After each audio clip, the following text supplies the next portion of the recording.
오늘은 우리에게 잘 알려지지 않은 독립영웅을 알리려 뛰는 청년 정상규 작가 만나러 왔습니다. 안녕하세요. 네, 안녕하세요. 숨겨진 독립운동가의 활약과 사연에 진지한 표정으로 귀를 기울이는 정상규 작가를 유족들은 반갑게 맞이하며 감사의 마음을 전합니다. 작가님께서 독립운동사에 관심을 가지시고 독립운동가를 발굴하고 또 거기에 대해서 연구하고 하는 문제는 저희로서 참 경이롭습니다. 저런 분들이 있어야 역사가 바로 세워요.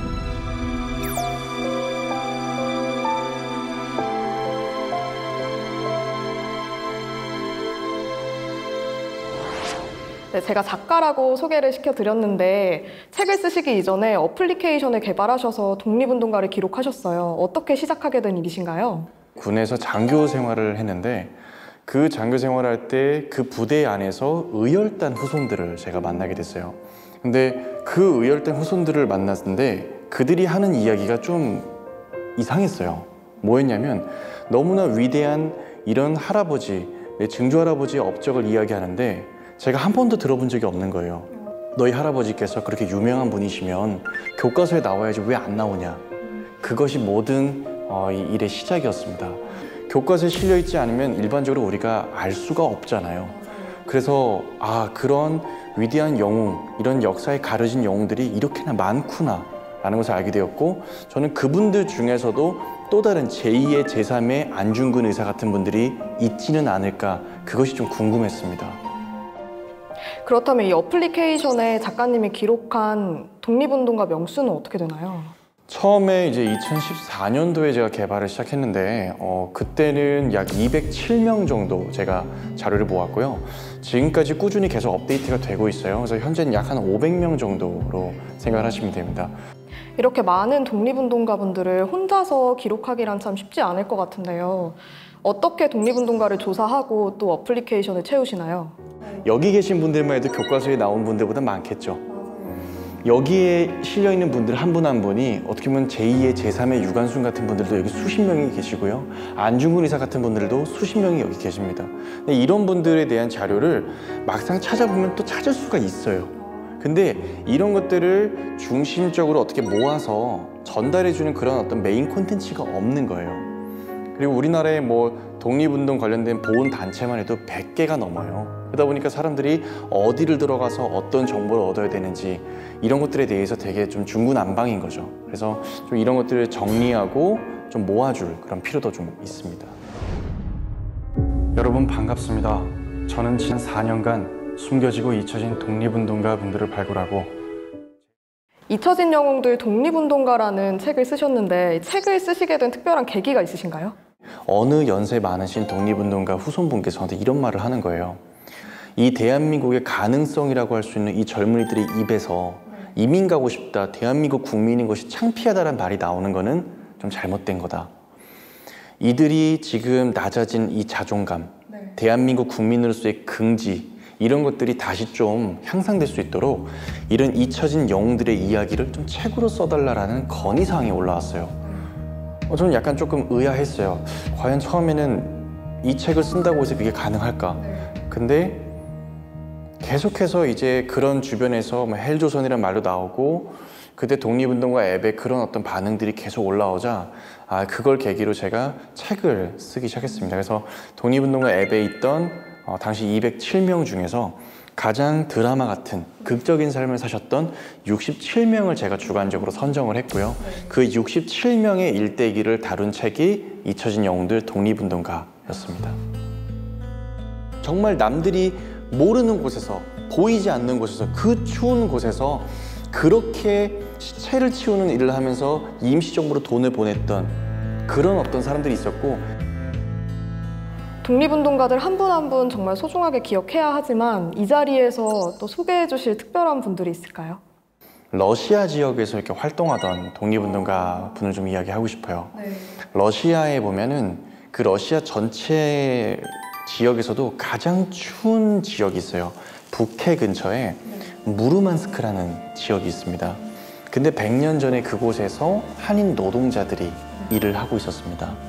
1913년도에 그곳으로 이주했던 한인 노동자들이 있었어요. 그들은 그곳에서 일을 하면서 벌었던 돈으로 임시정부에 돈을 보냈습니다. 자신들이 벌었던 돈도 굉장히 적었음에도 불구하고 그 돈의 20%에 가까운 돈을 임시정부로 보냈어요. 여기서 되게 가슴 아픈 사연이 숨겨져 있었어요. 1913년도 12월, 그 이후인 14년도부터 18년까지는 1차 세계대전이 일어났던 때예요. 근데 이 시기, 이 1차 세계대전 시기에 이 무르만스크에 있던 한인 노동자들은 그럼 그 추운 곳에서 무슨 일을 했을까요? 별로 없거든요, 할 수 있는 일이. 상상이 안 가네요. 상상이 안 가잖아요. 네. 저도 깜짝 놀랐어요. 어떤 시체를 치우는 일을 했대요.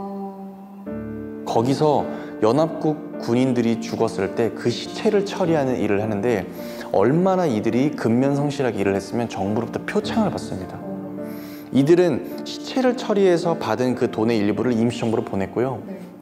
당시 일본에서 이제 1차 세계대전이 끝날 때쯤에 중국의 칭타오 섬 쪽에 자기들이 어떤 수용소를 만들었는데 그 수용소에 필요한 인력이 부족한 거예요. 그 인력을 바로 이 무르만스크에 있는 이 노동자들을 다 데려가려고 일본이 이제 요구를 합니다. 러시아 정부에. 그때 그 지역에 있던 홍제아라는 선생님이 계세요. 이분께서 일본에 우리가 끌려가면 다 죽는다.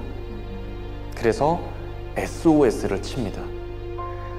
드라마 미스터 선샤인에서 이병헌 씨가 역할했던 유진초이, 그 유진초이의 실존 인물인 파리위원부에 계셨던 황기환 서기장님에게 연락을 취해요. 이분과 연락을 취한 홍재 선생님은 일단 임시적으로 200명을 끌고 영국을 거쳐서 프랑스로 옵니다. 근데 이들이 처음에는 약속을 했어요. 이들을 이주를 시켜주겠다고, 즉 귀화를 하겠다고. 근데 막상 왔더니 말이 바뀌어요. 갑자기 동양인의 차별, 직업의 차별로 우린 못 받아주겠다. 미안하다, 돌아가라. 결국 33명. 그 33명만 이주가 되고 200명 중에요. 나머지 네. 400명이 넘는 그 나머지 모든 사람들은 다 그 섬으로 결국 끌려가고요. 다 죽었어요. 근데 만약에 그들이 이주가 됐다면 그들 모두 다 지금 독립운동가로 지정이 됐을 겁니다. 그 홍재아 선생님과 함께 이주가 됐던 그 사람들은 프랑스 한인 1세대예요. 그게 1919년도입니다. 그래서 1920년도에 홍재아 선생님과 그 한인 1세대, 그 살아남은 그분들이 3.1절 1주년 기념식을 프랑스에서 또 열어요.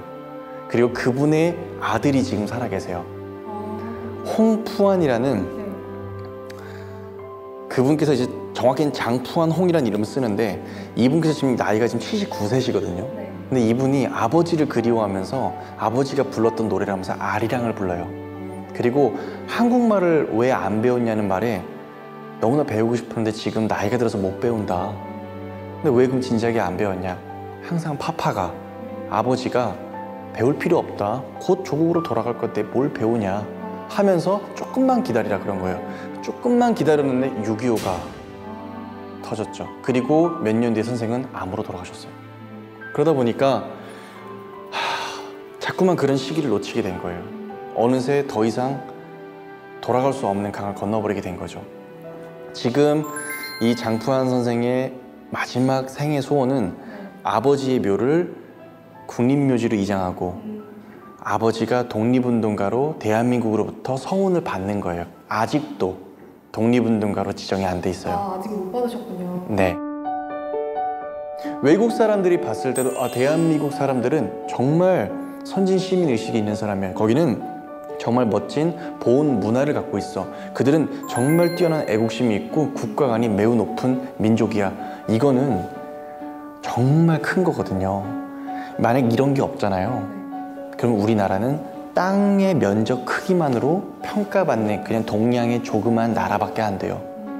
그렇지만 땅의 크기는 작지만 그들의 체구는 왜소할지 몰라도 그들의 정신과 그들의 가슴 속에 있는 생각은 너무나 높고 강직하구나 라는 것들이 전 세계에 알려진다면 그 누구도 대한민국을 무시하지 않겠죠. 저는 그런 세상을 보고 싶은 게 어쩌면 좀 동화 같은 꿈을 꾸고 있어요. 근데 만약에 정말 대한민국 국민분들이 다 이런 마음을 갖는다, 저는 이게 더 이상 동화 같은 꿈이라고 생각을 안 해요. 정말 현실적으로 이루어질 수 있는 꿈이라고 믿어요.